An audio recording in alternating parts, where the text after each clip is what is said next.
Therapy Notes, the highest rated EHR software for mental health professionals, is better than ever before. With free, live customer support available 24/7, they provide all the tools you need to succeed, whether you're a solo clinician or part of a group practice.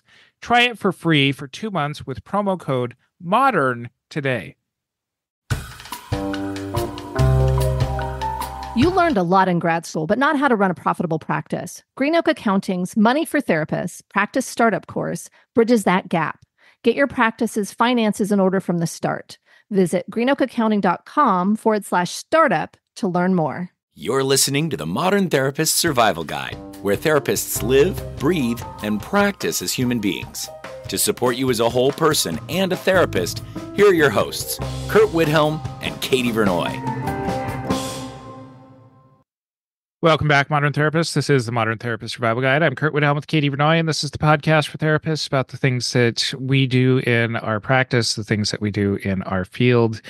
And we are joined today once again by our very dear friend, Dr. Jamie Marich, and always putting such wonderful things out into the world. And you have a new book coming out that is something that we'll talk a lot about here, but when it comes to trauma, when it comes to a big influence on my practice and the way I go about things, I'm always just glad to share the same space with you. So thank you so much for joining us today.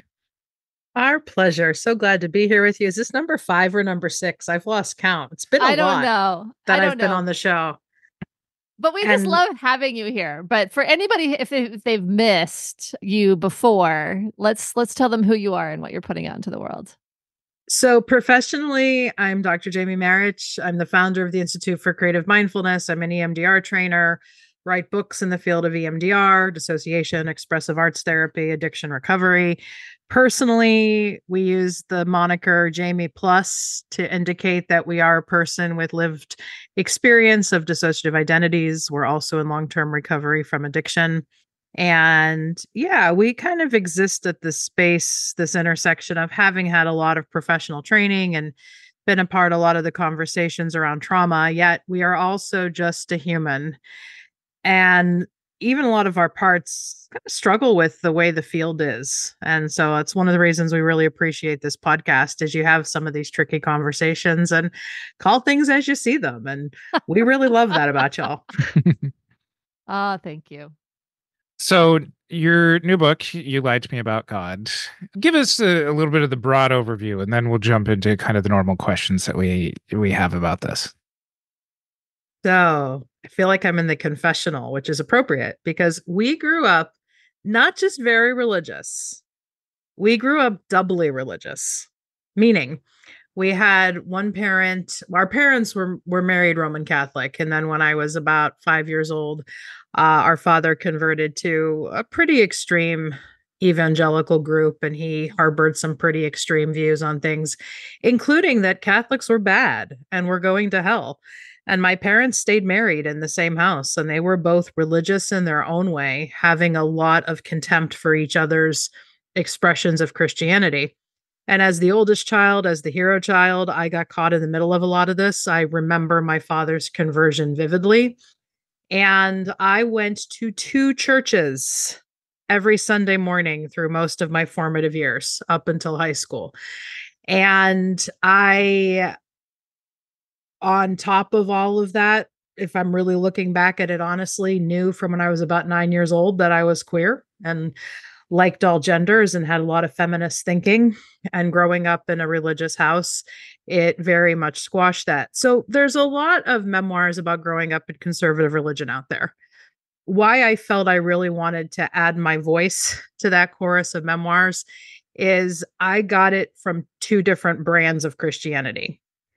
And what I like to comment about that is my parents hated a lot of things about each other's Christianity, but they were common on the things they did hate, which was LGBTQ acceptance, women and people having bodily autonomy, feminism. So it was an interesting upbringing for me. And I, in the book, discuss how as a teenager is when I first said to myself the phrase spiritual abuse, that this has to be what spiritual abuse is. not just being argued over like I was, but just so many of the lies that they told me about myself in God's name, so many of the teachings that were imparted. And even though this is kind of the new book and I'm talking about this more vocally, through all of my work over the last 15 years or so as a trauma educator, I've always been very clear to name that spiritual abuse, religious trauma are valid forms of trauma that we need to be discussing in our larger discussions about trauma. What do you think is the differential impact that can happen from spiritual abuse or religious trauma? Like, what are the things that are unique about that type of trauma? So I can answer that question by explaining the title of the book. You Okay. lied to me about God. So one of my favorite definitions of shame, which is something I think just about every trauma survivor deals with on some level. Shame is the lie that someone told you about yourself. That is from Anais Nin, the feminist author. And that definition has just always so resonated in me, that shame are the things that other people put on us that we've taken on as truths about ourselves. But so much of healing is recognizing just how big of lies they are and to tap into another truth. And in spiritual abuse, people tend to tell us lies about ourselves in God's name. Queer people, trans people often get told things like, you're an abomination, you're unnatural, you're a freak of nature, and God is not happy with you as a result. And that can take on different levels of cut, different levels of burn, of rub, depending on the meaning that is ascribed to God in your house. For a lot of children, especially who grow up in religious households, remember, your parent can become like this godlike figure. So if they're saying it and they're saying it in God's name, it can just take on an extra degree of pain. And for folk like me and a lot of people who identify as such, one of the reasons I think spiritual abuse was particularly injurious to me is I love spiritual connection. I love spiritual practice. Everything in me really yearns for connection to something greater than myself. And a lot of people can go through horrible religious experiences and walk away from it like, what's the big deal? But I think for folks like us who really have that chip, that, or at least that part or that sense of really wanting that deep spiritual connection, it can hurt even worse. You're aware that we asked this question not from a shaming place, but Sure. from a place of education, so people aren't making the same mistakes. But we start a lot of our episodes with, what do therapists get wrong or misunderstand when working with people who have these kinds of religious trauma experiences? I think a lot of therapists, so there's a couple flavors of wrong or missed boat that I want to speak to. And I want to reiterate what Curt said. What I'm about to give you is not a shaming place. It's just so you can educate yourselves better. So there are some therapists who did not grow up religious at all, who can kind of drop their mouths and be like, you did what? Or they told you what? And I think therapists who did grow up religious and have had some kind of healing away from toxic religion, we kind of have a shared language with some of our clients about that. Whereas a lot of therapists who consult with me on this are like, you mean this purity culture is a real thing? You were actually told to wear this purity ring that your father gave you as a symbol to wait until marriage. And I think a lot of people who didn't grow up religious have a hard time understanding what religious clients went through.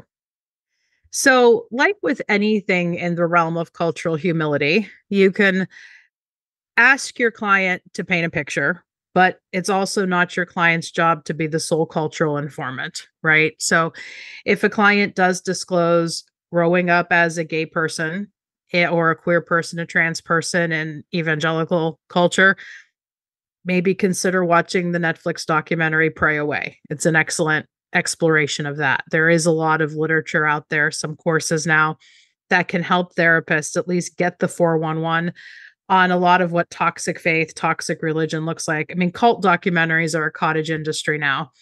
And a lot of people's religious experiences are either cultish or border on being cultish.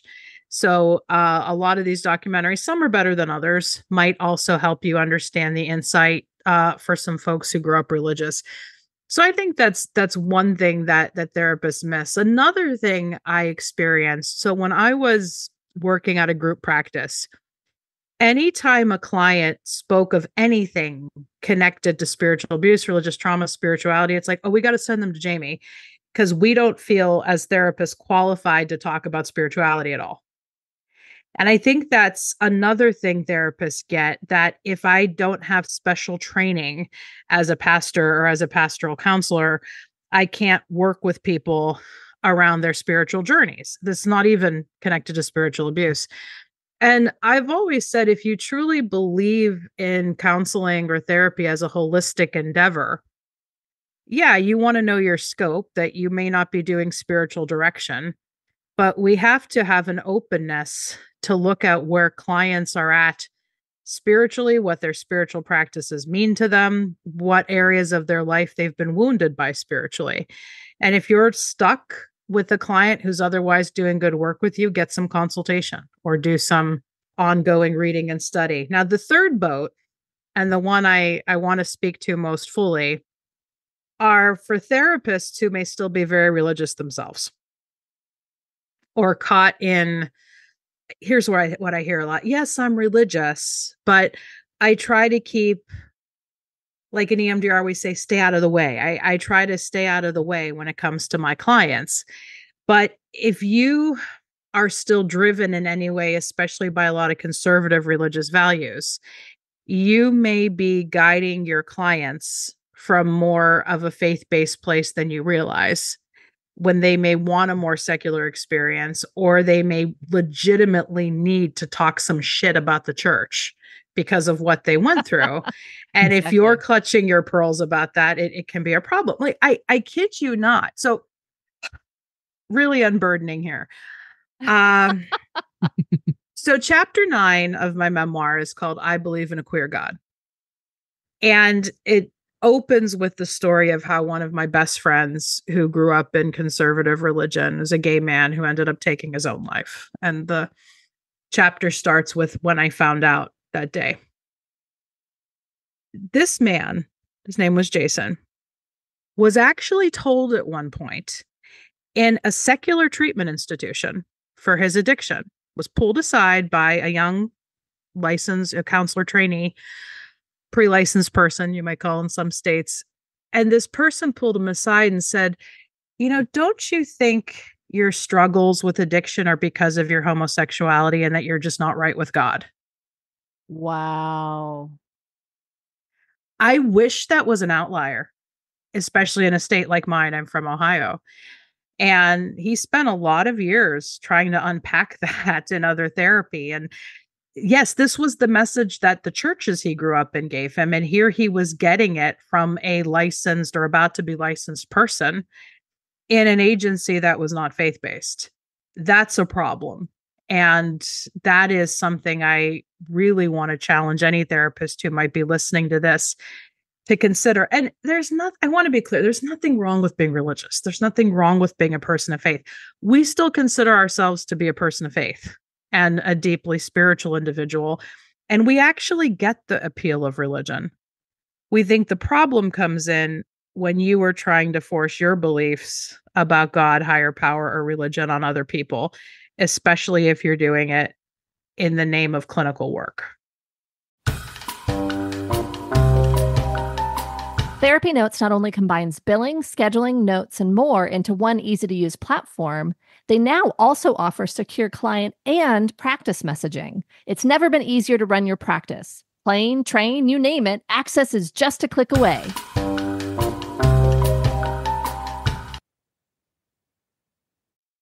Seems like a lot of the conversations that we have around religious trauma is, first and foremost, as clinicians, is dealing with your own feelings about religion and really being able to put that in ways that, like you're saying, doesn't just come across to the client, doesn't push things on the client, and often even some of the ways that that develops into some of the colloquial languages that we end up using.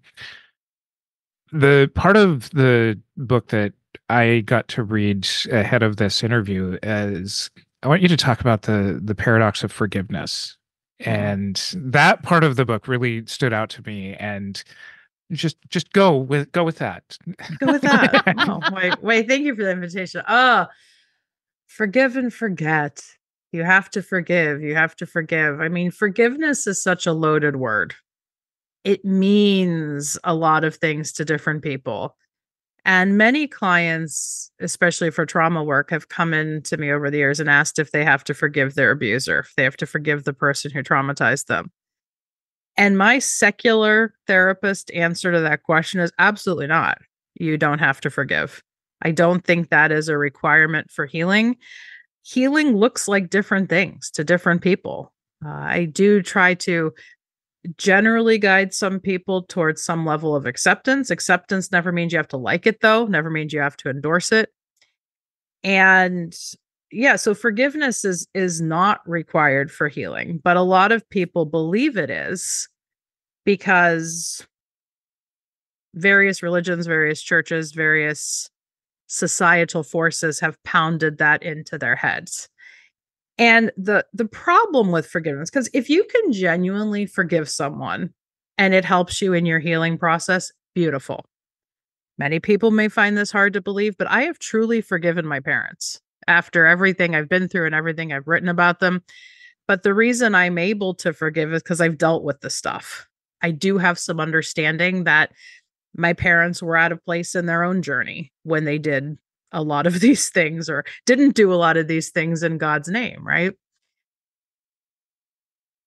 What we have to realize too, and I think this is especially important for therapists to consider, is so many institutions, especially religious institutions, will make victims feel like they're the problem if they're not forgiving.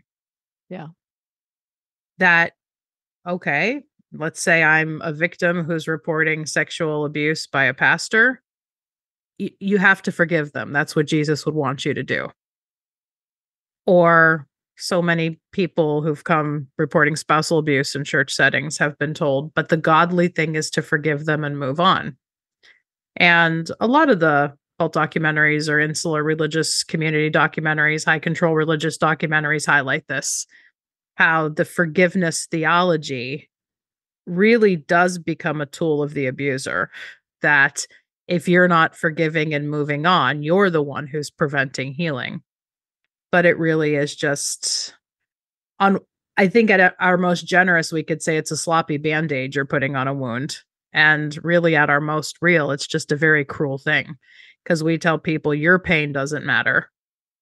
But in the name of keeping everything together, keeping the family together, keeping the church together, you who've been wounded have to forgive and move on.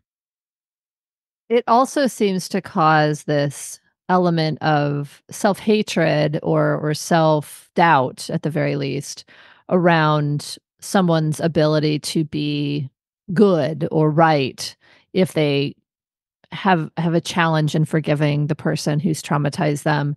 And there's I'm gonna use a phrase I don't love, but there's a gaslighting that goes on because nobody can say, I haven't actually forgiven this person. But I must say in a public facing, space, oh, I have forgiven and that's made all the difference and all of these things. And so there's not an acknowledgement that there's a whole bunch of people who have been quote unquote sinned against or traumatized who have forgiven, but haven't really forgiven. And so the folks who internally are struggling with it feel like there's something wrong with them. They may still have anger and believe that they are the victim and not just that they're preventing healing, but they also feel like, well, other people can forgive. Why can't I? What's wrong with me? Very well said. It's a personal thing. Yeah. Is how we feel about it. And forgiveness can even mean different things to different people because I might explore that with a client as, what does forgiveness mean to you? Because I personally believe you can forgive and not want to have anything to do with that person in your life ever again. That might just be good, healthy common sense. Yeah. But in some contexts, for some people, forgiveness means you have to heal and be who you need to be for the family. And forgiveness in certain contexts might mean, well, I take them back and I accept them and we're going to move on as if nothing happened. So it's a loaded word. And I think as therapists, it's important we don't impose it on clients, but we do explore some folks' charge or baggage around it. Well, it feels like with both the concepts of shame as well as the concept of forgiveness, granted, there's probably much we can read and many trainings we can attend and all of those things, but it is such a personal thing that each of us has to kind of understand almost viscerally what those things mean to us, and we have our own relationships with them. Many of us probably also have our own religious trauma, religious experiences, our own spirituality, and it feels like there's so many opportunities as therapists to have a lot of unconscious influences when the conversations go in these directions and in the therapy room with our clients. And there's so much internal work, I think, that therapists really can do, should do, I don't know the right word there, to help make those things relevant so that they can understand how they're showing up in the room. And I'll link to like every interview we've done with you, because we talk about kind of how we show up in the room, authenticity, humanity, all those things. But today, as you're sitting here today, what is your thought about how clients or how therapists can show up for their clients, given the complexity of what we're talking about here? Because there's our own experiences, there's the client's experiences, there's societal experience. Like there's just so much that goes into these conversations. This is a fantastic question to be asking in 2024 America. When religion has been used as a weapon by one of our political parties in particular. Yeah. And a lot of these issues mean a lot to our clients on wherever they may fall politically. So again, there's therapists in a couple different boats I want to speak to. If you're truly the kind of therapist who doesn't feel affected by much of this with faith or religion or spirituality, you may be, and I said maybe, in the better position to be more of that open blank slate for clients to discuss what they have to, work through what they have to. But if you also have not been a therapist who's particularly religious or hasn't been wounded by a lot of this, you may also not understand why this means a lot for people either direction. Because a lot of clients who are more conservatively religious truly believe their beliefs are under attack. And many of us who are either religious or not believe that religious beliefs have been used to attack us. Yeah. So I know this is not news when I'm saying we're in a very polarized place right now. And these issues do show up in the therapy space. And I obviously contest anything you may have ever been taught that therapy is apolitical, because you really can't leave religion and politics out of the therapy room if it means something to your client.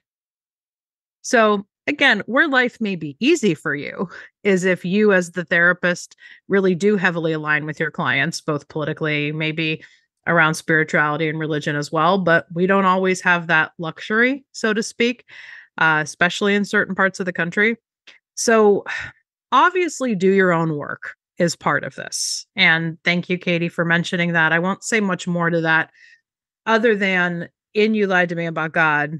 At the end of every chapter, I do have exercises for people to write their own spiritual memoir or their own autobiography. And it never has to be anything you publish, but it's just really my invitation for you to do some inventory on where you stand on a lot of these things. Because I think knowing yourself ultimately helps you be there better for your clients. Now, a question I get a lot is, what if a client point blank asks me something like, who did you vote for? What do you believe? Do you think that Muslims are evil and the Christian nation is under attack? Because I have been asked that by a client before, right? Okay. So I believe it's important not to lie to your clients. That transparency is key. How I usually will handle that question in modern America, though, is to say, I'm willing to answer your question. And it may change our relationship if I do. Because I know in my graduate training, I was taught if a client brings up religion or politics, you deflect it back on them and say something like, why does this matter to you? And yeah, it's a fundamentally good question. Why does this matter to you? However, I think we have to be more gentle about how we ask it. And what is the significance of who is president to the mental health struggles that we're dealing with in this space? And if I do answer your question transparently, would you be prepared for our relationship to shift? I don't know if that answered your question, but that's where we went. I'm thinking about just kind of in the graduate education sorts of stuff that maybe this is because it hasn't been something that has affected people in my practice until more recently, or been subjects that we've explored on the podcast until more recently. But is working with religious trauma and mental health gaining steam now for some reason, or have I just kind of completely missed the boat for the first part of my career? And this just seems to be emerging more in the last few years than it ever previously has. Beautiful question. It is gaining more steam. I remember in 2004, when I was in graduate school, I did a paper on spiritual abuse as part of a human development class when we were given an open invitation to write on any topic we wanted. And remembering our childhood and having this term kind of come to us, we decided to type it in the search engine in the school library and see if anybody had written anything on spiritual abuse or religious trauma. And most of the literature at that point was about cults. And not so much discussion on how you see it happen in the mainstream, in the kind of churches that line middle America and whatnot. So yes, I will say, having about 20 years of reflection on this, it has gained more steam in recent years. I think part of it is the political climate in the US. And a lot of us who grew up religious, especially evangelical, are not shocked by like the current composition of the US Supreme Court. And how, yeah, you're dealing with what many scholars would consider a state-sponsored spiritual abuse, because you have such religious people, like very devoutly conservative religious people, who are influencing law and policy that affects all of us. So I think some of it has been the political climate, and a lot of us really having our Me Too moments with this, being like, enough. And to that point, I want to say there was a hashtag that started going around in 2017 called Church2, which was an offshoot of the Me Too movement. It was developed by a theologian, Emily Joy Allison, who fully recognizes the Me Too movement as starting a lot of this speaking out. But I think many of us have been slow to speak out because we've been impacted by a lot of this conditioning and brainwashing that if you speak out against God or your family, you're a bad person. And yeah, you're free to suffer privately with some of this, but you don't ruffle the feathers.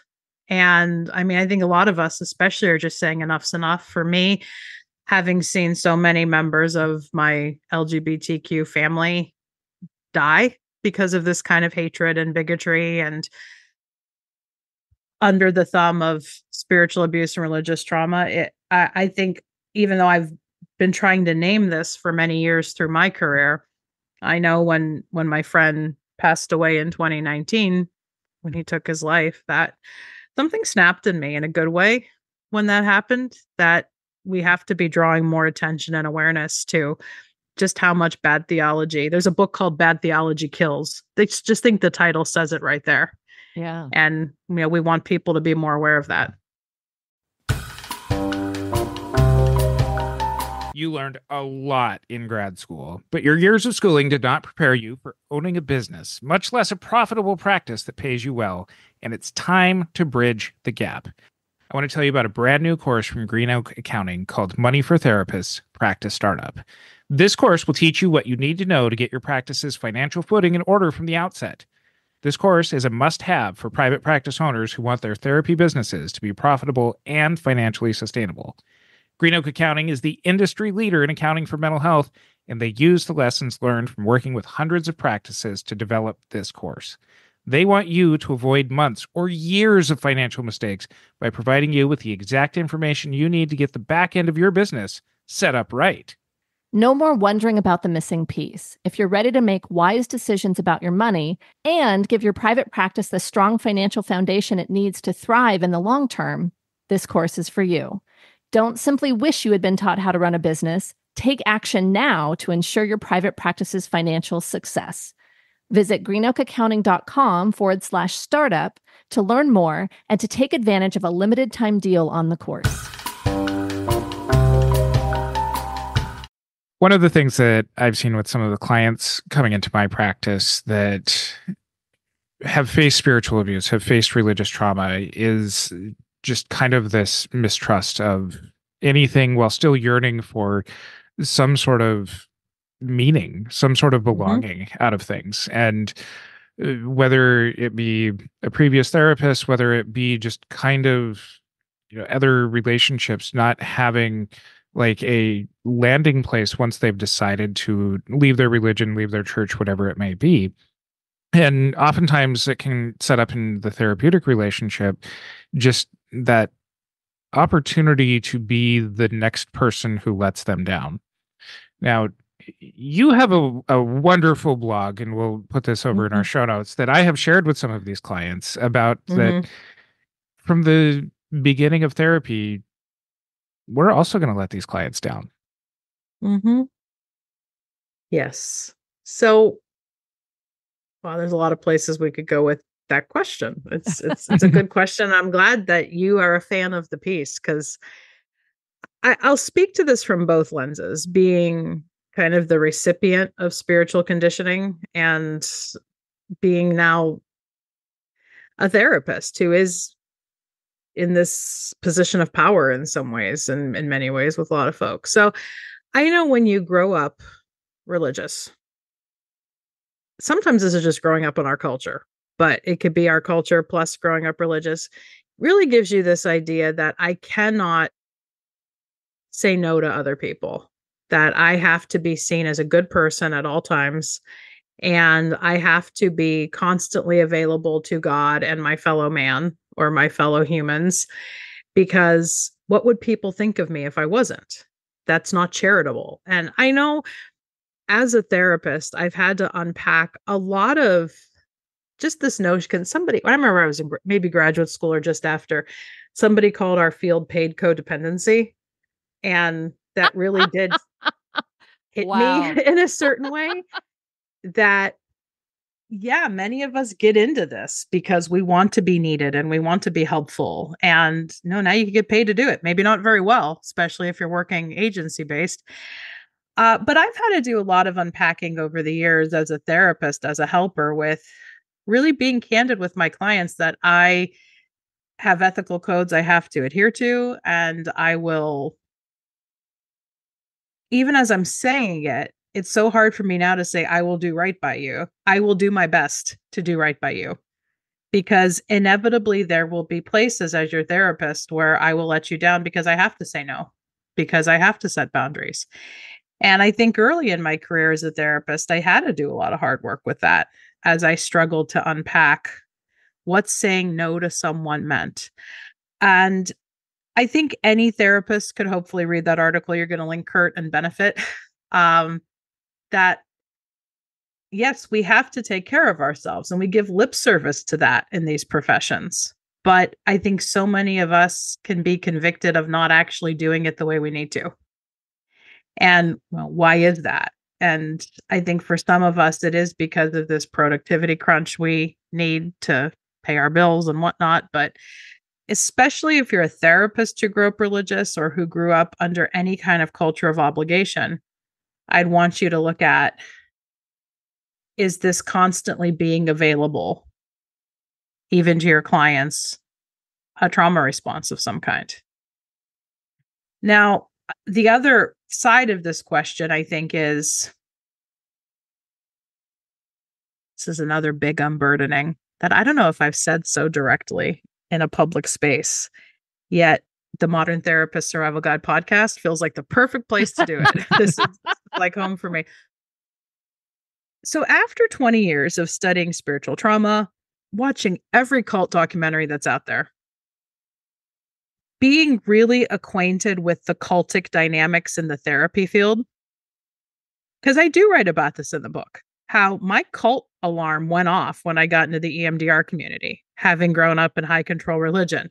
I know a lot of people will ask, well, is IFS a cult? Is SE a cult? Are there a lot of these therapeutic spaces cults? I go into more detail in the book, and I did an article on this too. Am I in a therapy cult? Cultish, at very least, is how a lot of our field is set up.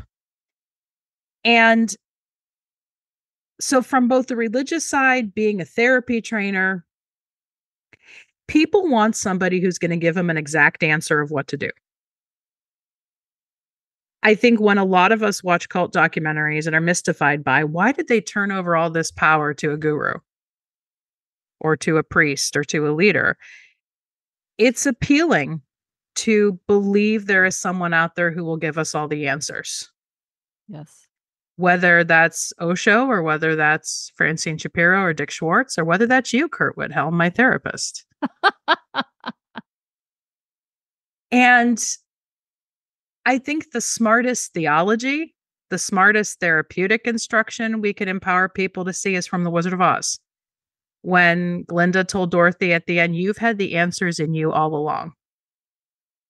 And I will give credit to the guru I studied with. I talk about him because after doing 2 Christian churches, I also spent a good amount of time at a yoga ashram too, and studying traditional yoga as if I didn't have enough, right?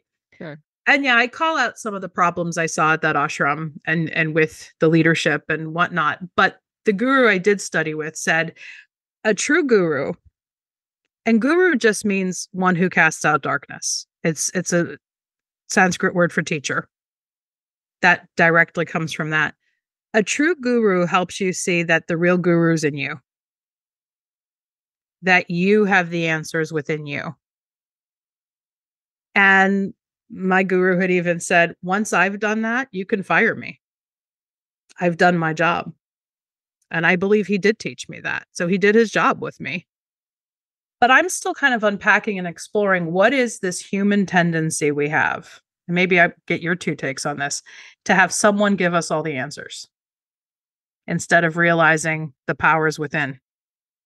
I think as you were talking, I was just thinking about the phrase or the concept of critical thinking just kept like popping into my brain over and over again. And just how difficult it is to really do critical thinking, right? Like we can teach, this is how we can teach decision-making trees, or we can teach those things, but they become dogma or doctrine as well. If we don't actually teach someone how to understand themselves completely, how we teach someone to, like you said, understand the guru within. And so for me, I think there's a couple of places I go with that with answering your question. One is exhausting. It is way easier to let someone tell us what to do and have a knowledge and a righteousness around I am doing the right thing because it's co-signed. And I think there's also, for folks who are putting forward this doctrine or dogma or whatever, there's a benefit from compliance, right? Like if someone agrees with me and tells me that what I'm doing is right, and they then go out in the world and follow my teachings and cast down anyone who speaks ill of my teachings. I mean, it's a power trip, obviously, but it's also it helps to, let's go to the therapy cult element of it. It also helps me to sell stuff, right? And so to me, it feels like there's this combination of people who would argue they are not compliant, but they would prefer to be compliant than think critically. Mm-hmm. That's my 2 cents. And I've read that blog, the therapy cult blog, because I was like, oh my gosh, that's hilarious. I think it's absolutely true. I've told people in my practice, people that I work with a number of times over the years, is please don't be like me. There's already enough of me in this world that Right. we don't need more of what I do. We need more of what you do, and you doing it best. And Yes. speaking to this is just kind of to the same process, but to recognize I don't want that responsibility as a clinician to be, I'm still one of those people that's very scared when clients come in and they're like, I did what you said last week. And my mind goes to that panic, like, I hope it was good. Like, Yes. But very much to at least my process, my journey is very similar to yours in the way that it took being able to build myself from inside out to be able to get to a place of my understanding of how to operate and succeed in the world. And at times I've tried on different hats, different shells, kinds of things, and I find that to be the process that most people find for themselves in this as well. So maybe I'm just stumbling through saying what you said in much more succinct words earlier, but I think that at least as far as the therapy process goes and in being able to find what it is that works for people is really the beauty of our work. Amen. We've kind of had a few different themes in today's conversation, and we are getting long on time, so we probably have to finish, unfortunately. But when we're talking about people wanting to be told what to do, or people kind of aligning so strongly with a particular dogma or doctrine, I feel like it can show up in the therapy room in this need to be the perfect therapist and to have our clients love us universally and all of that. And it's also much harder if I, as a human, don't completely understand you and I fail you in some way. And then we repair and we build ourselves separately versus becoming this. I don't have good words. Blob. We become this blob of kind of compliance and, good feelings versus the hard work of what do I believe? What do you believe? How do we live in this space? How do we help each other grow? I mean, maybe that's more than most people will say about being a therapist, but I feel like every client's helped me grow. But the individuation, the differentiation that happens in the therapy room can sometimes be what's needed. And if therapists don't do that work and stumble and don't require this, like, follow what I say and you'll be healed, I think it becomes a much richer experience, but it's a lot harder. And I'll just end by saying The Blob of Compliance would be an excellent book title. Where can people find out more about you and all of the wonderful things that you do? And most importantly, where can they find your book? Great. Well, I have my online presence pared down to 3 websites now. So jamiemarich.com is just my name.com is where you can find out all about the books, links to pre-order them, order them. Redefinetherapy.com is my resources site now. It's one-stop shopping for everything I've done that's complimentary online. I'll have a link to this podcast up there too. And then instituteforcreativemindfulness.com is our EMDR therapy training program central site with all of our faculty network members and consultants. We're very proud to have Curt as a consultant with ICM. And yeah, I'm on all the socials. If you search my name, you'll find me. Although my favorite handle is on TikTok, and that is Trauma Therapist Rants. We will include links to all of those in our show notes over at mtsgpodcast.com, and follow us on our social media. Join us in our Facebook group, the Modern Therapist Group, to continue on with this conversation. And until next time, I'm Curt Widhelm with Katie Vernoy and Dr. Jamie Marich. Shout out to our partner, Therapy Notes, the #1 trusted EHR among mental health professionals. Don't forget to use promo code MODERN and try them out for 2 months free. Ready to make your practice profitable? Green Oak Accounting's Money for Therapists Practice Startup course has what you need. Visit greenoakaccounting.com/startup and set your practice up for financial success. Don't wait. Enroll today. Thank you for listening to the Modern Therapist Survival Guide, Learn more about who we are and what we do at mtsgpodcast.com. You can also join us on Facebook and Twitter. And please don't forget to subscribe so you don't miss any of our episodes.